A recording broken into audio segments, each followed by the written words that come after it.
Não planeje por anos ou você vai enlouquecer assim, né? Você fica pensando, como é que eu posso tornar a próxima hora menos horrível, né? É isso que se faz no leito de morte de alguém. Você Certo. reduz o seu tempo, é isso que dá pra fazer. E a catástrofe não é pior do que tem que ser e você não está piorando a situação. Uma das coisas em que tivemos sorte foi que quando ela ficou realmente doente, o meu relacionamento com a minha esposa já estava bastante solidificado e o meu relacionamento com meu filho, que é mais jovem que ela, também foi bem estabelecido. Portanto, ele era um soldado absoluto, sabe? Porque durante grande parte da sua vida adolescente, em particular, ele estava muito concentrado no sofrimento da sua irmã. E nós estávamos até aqui com isso, cara, sabe? E ele conduziu de forma admirável essa situação. A gente percebeu isso.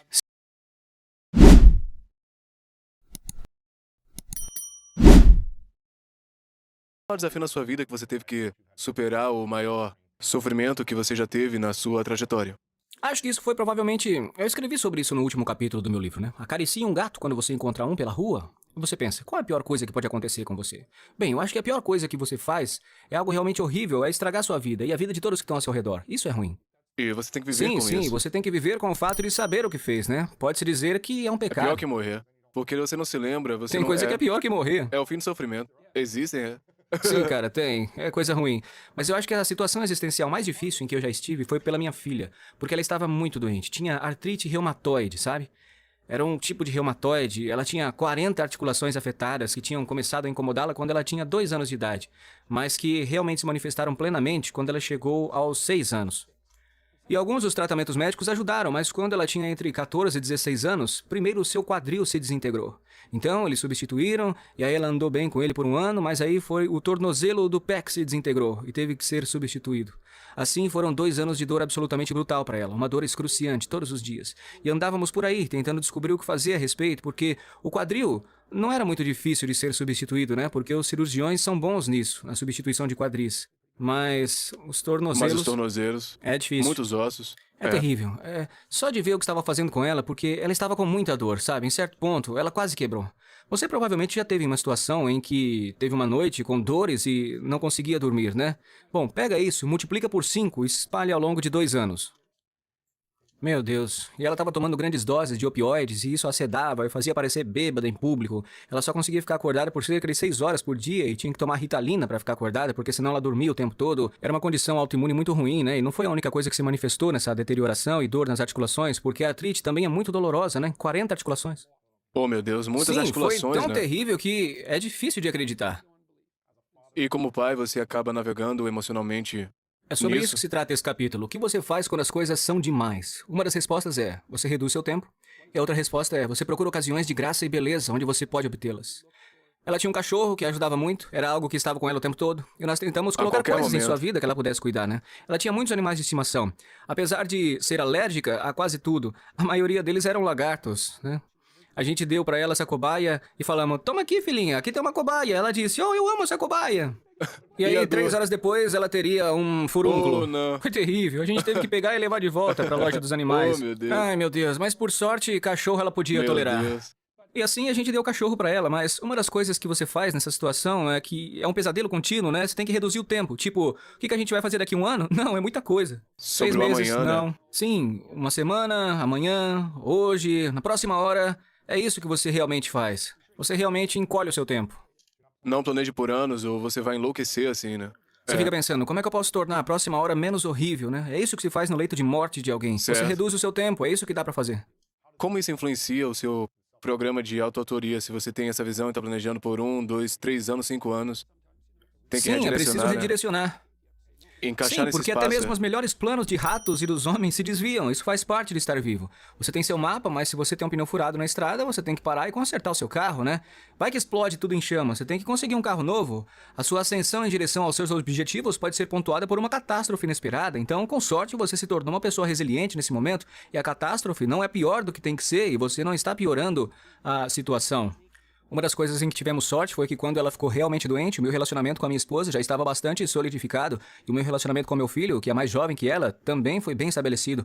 Portanto, ele era um soldado absoluto, sabe? Porque durante grande parte da sua vida adolescente, em particular, ele estava muito concentrado no sofrimento da sua irmã. E nós estávamos até aqui com isso, cara, sabe? E ele conduziu de forma admirável essa situação. A gente percebeu isso. Se ele tinha problemas, a gente nem sabia. Ele guardou pra si. Não quero dizer que ele estava escondendo, né? Mas ele estava se cuidando sozinho. E ele passava muito tempo em casa e não fazia nenhuma estupidez desnecessária e suportava sua irmã, seus pais, que estavam muito nervosos, sem acrescentar as suas catástrofes e misérias ou tristezas. E quando ela estava um pouco louca e se apoiava demais nele ou o aborrecia, ele estava lá sempre para apoiá-la. E ele foi de grande ajuda. A minha esposa e eu não éramos mais loucos um com o outro do que tínhamos que ser. E assim não houve nenhum estresse adicional durante esse período de tempo. Muito. Era estressante. Qualquer hora extra teria sido É tão isso mesmo. acabada. Como você pode separar ou se concentrar em sua carreira naquele momento, dando palestras, Isso escrevendo, também faz o que parte quer da que visão do seja, inferno. É do tipo, qual é a alternativa? Você deixa as coisas irem embora e as torna piores. não Não há aparecendo? desculpa para isso. Como você disse, foi uma separação do tipo, certo, são 9, 8 horas da manhã, eu vou trabalhar. Fizemos regras e E falamos sobre depois algumas das disso- regras. Alguma delas era não falar sobre a doença da minha filha depois das 8 da noite. Isso era uma regra. Tipo, não. Para a sanidade. Era tipo uma guerra. Você se cansa em uma semana. Seu pai e todos sofrem muito. Você tem que continuar. Não importa por quanto tempo isso continue. O que você vai fazer? Você Uau. tem que dormir. Você tem que dormir, senão vai dar tudo errado. Para de falar e vá Isso, dormir. para tudo e vai dormir. Era desse Você jeito. tinha uma hora limite? Bem, eu ou- tinha aprendido um pouco disso porque eu sou psicólogo clínico há muito tempo. E assim eu tenho lidado com os problemas das pessoas e você aprende, né? Você pensa, bem, como você pode ir para casa quando tem todos esses problemas para lidar? É como, eles não são seus problemas. Eles não vão Não, embora eles não nesse vão momento. desaparecer. E ser derrubado não ajuda a pessoa que tem o problema. É a mesma coisa com minha filha. É como se minha esposa e eu estivéssemos nos deteriorando como resultado da sua condição. Mas isso teria sido horrível para ela, porque ela então teria que suportar o fardo de ver a sua doença destruir a sua família também. Entendeu? E Já para pensou? ter essa Uma culpa, das coisas terríveis de se ter uma doença muito grave é que ela não só te afeta, mas você pode ver como afeta as pessoas ao seu redor. Acho que isso pode ser ainda pior. Estas são gradações do inferno, mas ainda assim, isso é... Você também não pode deixar isso acontecer. Se você tem um ente querido ao seu redor, quando eles estão doentes, você tem a obrigação moral de não deixá-los te despedaçar. Porque então, está neles. Isso não é bom. Você pensa, como que você pode permanecer saudável e forte diante do terrível sofrimento de alguém você que está quer que próximo a ambos você? soframos? A alternativa é pior. Você quer que eu fique doente, que eu tenha excesso de peso, Aí que eu não nós consiga dois cuidar vamos nos afogar mais de você ou rápido, de mim, e né? isso não ajuda. Você já passou por um lugar de... Acho que algumas pessoas fazem isso quando crianças, que tem algum tipo de doença autoimune ou algum tipo de doença que não seja necessariamente eles nasceram com isso ou aconteceu de alguma forma. Ela foi responsável por causar alguma dor no seu corpo ou apenas isso foi algo que aconteceu naturalmente com ela mesma? Você poderia contar a Bem, respeito? foi isso que lhe dissemos. Assim É é a a vida, vida, né? não é você. Nós também lhe dissemos muitas vezes. Somos muito cuidadosos com isso. Não use a sua doença como desculpa. Assim que você faz isso, você não consegue distinguir entre a doença e o seu caráter. Então não deixe que isso faça de você uma vítima. Obviamente é uma catástrofe. Somos muito claros sobre isso e não foi culpa dela. Mas ela ainda assim teve que aguentar. O melhor que pôde fazer com o seu melhor é não usá-lo como desculpa. E conversamos muito com ela sobre isso. E somos claros sobre isso porque eu já vi isso. Esta é uma das coisas que eu realmente não gosto no que as universidades estão fazendo com a deficiência. É como se todos tivessem uma deficiência. Não é surpreendente, porque as pessoas têm uma vida difícil. É muito raro encontrar alguém que não esteja sofrendo sob uma carga indevida de algum tipo. Há algo de errado com eles.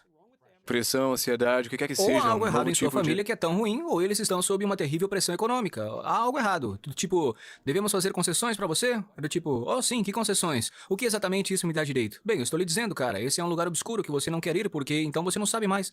É como, bem, qual é a minha responsabilidade? Eu tenho esse fardo indevido a suportar? Bem, como isso atenua a minha responsabilidade?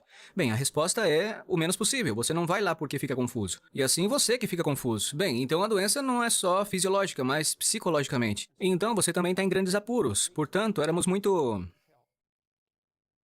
Eu não diria que ela nunca usou a sua doença como desculpa, porque nunca é muito, né? Ou nunca é um extremo. Mas ela certamente resistiu à tentação de fazê-lo habitualmente, até que trabalhou seu caráter como consequência. Ela percebeu o que estava errado com ela e consertou. E agora, ela não tem nada disso. Ela agora está saudável. Bem, ela ainda tem alguns danos residuais de tudo que aconteceu. Só soube ontem que ela foi a Chicago para fazer o exame do tornozelo porque funcionou muito bem. E eles disseram que tinha que tirar a prótese antiga e colocar uma nova. Mas em seu reino de catástrofe, isso não constitui realmente uma novidade. Isso não é tão ruim quanto poderia ser, né? Estranhamente, porque sempre poderia ser pior. Você ensinou ela desde cedo, e Sem desculpe problema. interromper, que embora ela tivesse digamos que um tipo de deficiência física, ela não era capaz fisicamente como a maioria das pessoas ao redor dela. Que você ensinou como nunca permita que isso lhe dê Bem, nunca privilégios permita que especiais. isso seja... Não foi exatamente isso. Isso nunca foi usado como desculpa para não fazer algo que pudesse ser feito. Esse é o desafio. É isso mesmo, sim, porque há ali um elemento de engano. É do tipo, bem, eu não quero fazer isso, eu tenho esta doença, isso me dá o direito de fazer o que eu quiser. Não use a sua doença como um meio de conseguir o seu caminho, senão você se acostuma. E você usa constantemente pro E se resto você da o vida. fizer 100 vezes, ficará tão confuso sobre o que é doença e o que não é, que não saberá. Você não saberá mais. E talvez você não seja capaz de descobrir de novo. E então você estará em um lugar muito ruim.